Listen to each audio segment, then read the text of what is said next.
chat GPTs and whatnot.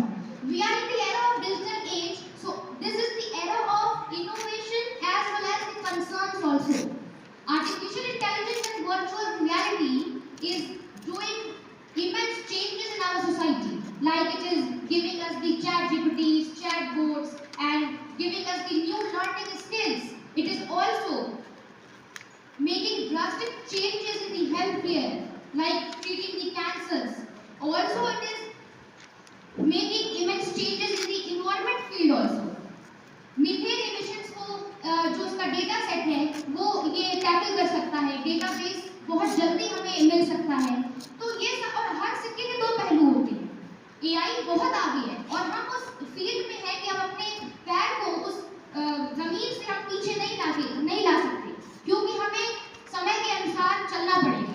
Adoption is the key to success in today's era. लेकिन अगर हम इसको देखें कि इसके क्या नेगेटिव इम्पैक्ट पड़ रहे हैं, तो unemployment and economic disruption, like artificial intelligence is set to affect nearly 40% of all jobs according to new analysis by the International Monetary Fund। उन्होंने कहा कि ये बहुत बड़े लेवल पे इनइक्वालिटी फैलाने का काम करेगा।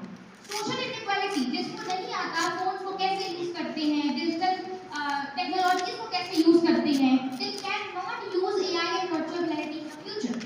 And also lack of data privacy concern हम आज के ज़माने में देखते हैं कि हमें बहुत लोगों की मतलब अपने पड़ोस में सुनाई देता है कि लोगों ने फोन किया और हमसे कह रहे हैं कि हमने एक फोन उठाया और उनके अकाउंट से पैसा माइनस हो गया, बिना OTP बताए, बिना उनको कोई भी डिजिटल कोड बताए। तो आप सोचिए कि AI और वर्चुअल रियलिटी किस लेवल पे काम कर रहा है, हमें पता भी नहीं चल रहा what is happening in this digital world.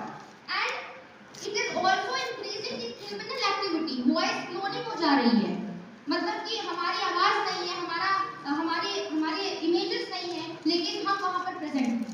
और बहुत ज्यादा पॉलिटिकली और इकोनॉमिक इनस्टेबिलिटी। हम डिजिटल एरा में तो हैं, बट हम कहीं ना कहीं वर्ल्ड ऑफ वॉर में भी तो हैं। लाइक अगर हम यूक्रेन और पैलेस्टीन और गाजा और ऐसे लोगों की, रशिया, ऐसे लोगों को हम जब इन देशों को देखते हैं तो ये बात देख पाते हैं कि we are in the world of war. और उसमें जो यूक्रेन है वो ऑटोनॉमस ड्रोन्स का यूज कर रहा है। तो AI is really making something very secret. और India approach to leadership to AI अगर हम देखें तो हमारे इंडिया ने प्रोजेक्ट बनाया है $8 बिलियन का 2020 से 2025 तक।